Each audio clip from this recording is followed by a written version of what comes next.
Into this ring, he poured his cruelty, his malice, and his will to dominate all life. One ring to rule them all.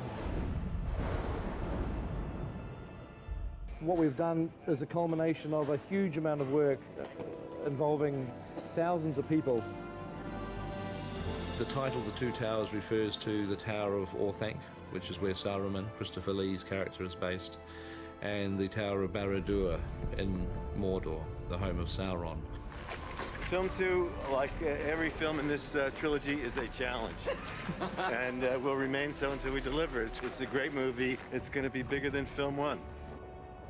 I think definitely that there is such care that went into making these movies, and to be able to transfer that information to the team that's building the games is great, because I know they're putting in an equal amount of care and effort into bringing a really rich game to the public.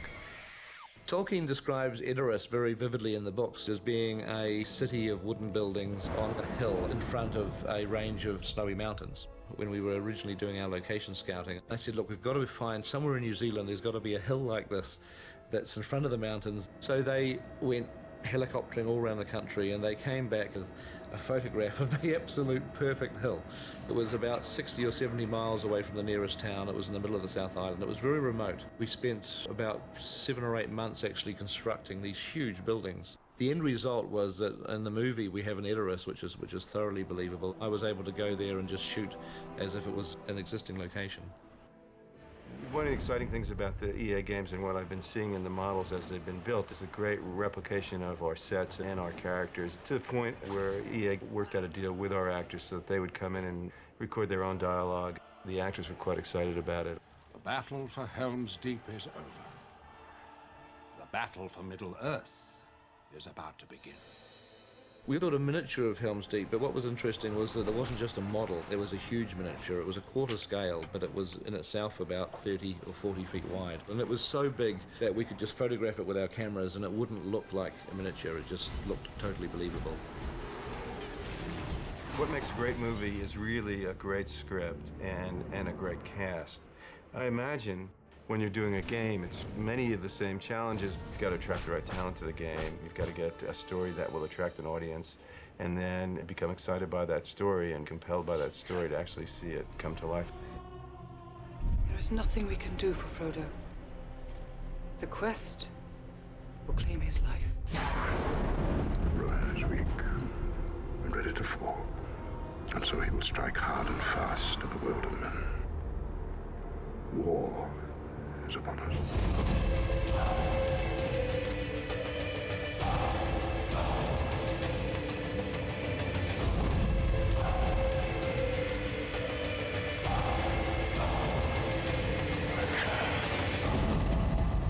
They stole my precious, and we want it.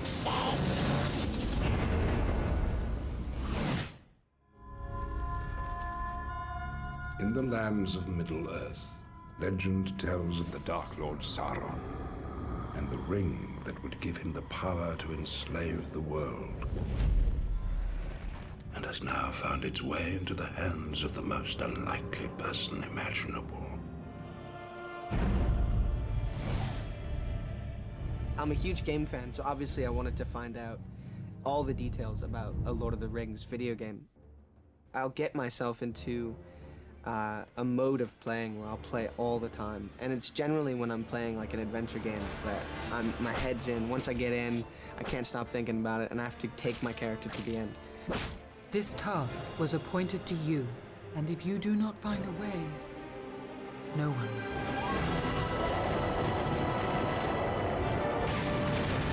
Take cover! So I've been kind of asking around about this thing, and I finally got to play it, and it's unbelievable. It's just beautiful to look at. Oh, that is so cool. Yeah, go on, Aragorn. Come on.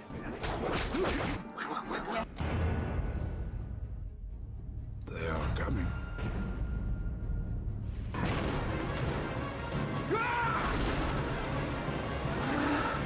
It's kind of a bonus to be able to turn on a video game and have me running around. I'm getting my ass kicked. Frodo looks like me. Isn't that cool? So cool. They will find the ring and kill the one who carries it. No! Frodo! Come on, Frodo! They want the ring. They must not take it. The difference between ADR for a film and sort of voicing a game is that ADR for a film is generally to picture. You're kind of looking at the film and trying to copy the dialogue that you've done before and get it in sync with the dialogue for the film. Who are you? Are you frightened? Yes. Not nearly frightened enough. For the game, it's not to picture, and it's just a lot of kind of atmospheric elements that you kind of throw in, you know, danger, help, that sort of thing. Aragorn! Help! Aragorn! Aragorn! I'm a fan of action figures and I'm a fan of games, and if I get to be included, it's just a total geek bonus, so I dig it. Even the smallest person can change the course of the future.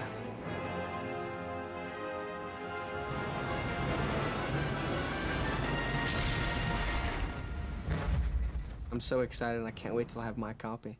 It's wicked.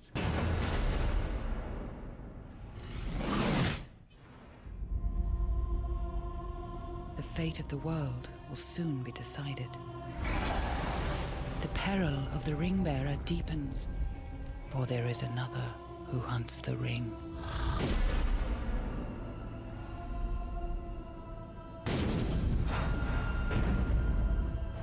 I have never played a video game in my life. I can never understand the rules. I've got very large and clumsy hands and not quite the hand-mind coordination that I think is necessary, which seems to be available to everyone under the age of 6.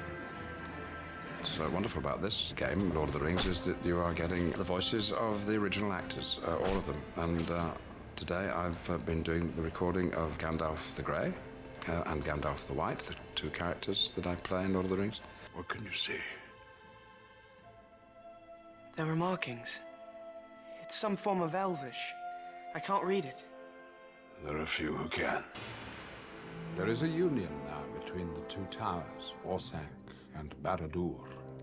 For the game, it's a little rougher, a little readier, a little more immediate, perhaps. One of you must enter to help those villagers who are still alive. Basically, this is an aggressive bit of fighting. It's the military side of Gandalf that comes out, the commander, the samurai, the leader. You shall not pass! And so what you're seeing on the screen is as near as, damn it, the Gandalf that you're seeing in the movies. And I wish I could come and play the game with you.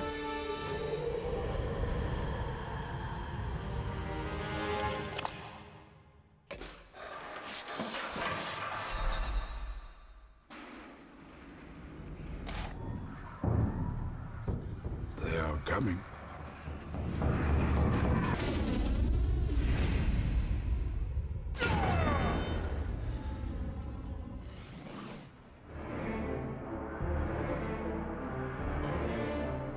Moria, you fear to go into those mines. You know what they awoke in the darkness.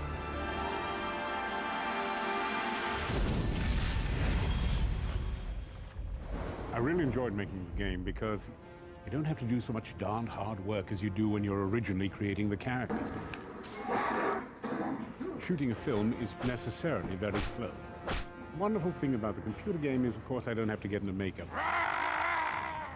When you do the game, you stand in a studio and you say, well, I think you ought to say this and this and this, and they've got a pile of scripts, and you say all these wonderful lines. Ambush! Ambush! And then they take all that and they incorporate it into the game, and you get some of the credit. Those explosive devices must be destroyed. I love this model of me as Gimli. I think he's such a vigorous, virile, attractive character. He's really the only person you want to play. I mean, the rest, you know, the Aragorns, you know, the Legolases, you know, handsome, good-looking guys and all that thing. But for real quality warfare, you have to go for a Gimli.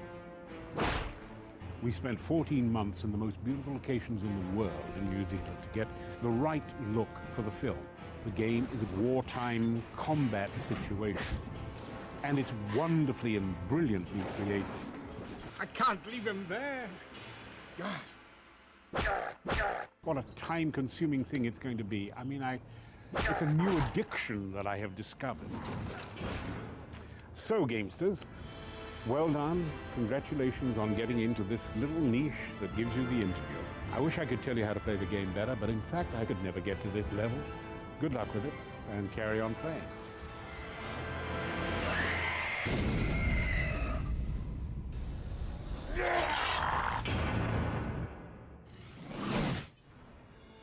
Strangers from distant lands, you've been summoned here to answer the threat of Mordor.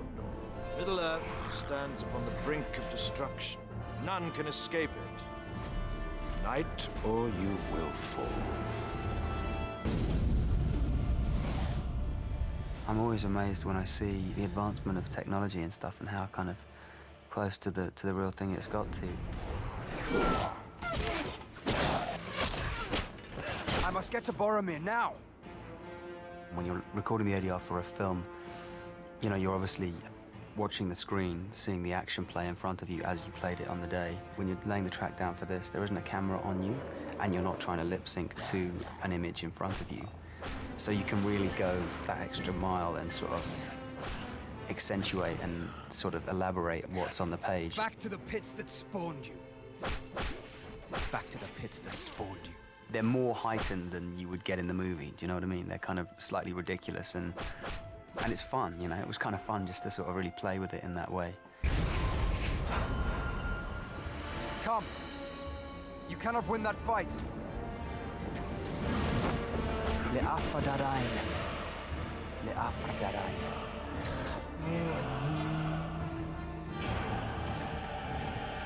I think if I was playing a game, it'd be nice to know that the real actors have vocalized the action that the computer-generated character is playing. And I guess the more reality you have within the computer world, the more exciting it is for the player. You cannot wield it. None of us can. The ring must be destroyed.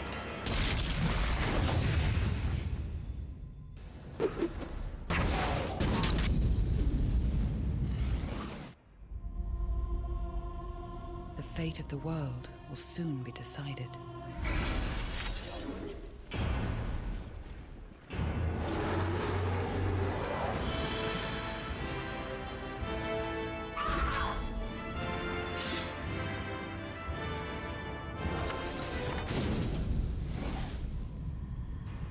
The whole process of the video game construction or building of it is new to me. They're fighting things and ninja things, I don't know what. I was surprised. I mean, it looks much more realistic. It seems like it goes to another level. I think Aragorn's aim in the video game is better than my own, but I'm not going to complain about that. By my life or death, I can protect you. I will. You have my sword. What I've seen of the video game seems to reflect the fact that the second movie, as opposed to the first one, is on a bigger scale. And I'm looking forward to seeing them, just as I am to seeing the rest of this game. I've only seen a sample today. I was glad to see, for example, that sometimes Aragorn gets knocked over or falls down or rolls around, and that his fighting style alters, you know, to fit the situation. It's not always neat and tidy, you know, it's kind of a... Sometimes he can be a bit of a brawler, at least that's the way he did it in the movie, and the game reflects that, I think. It's impressive.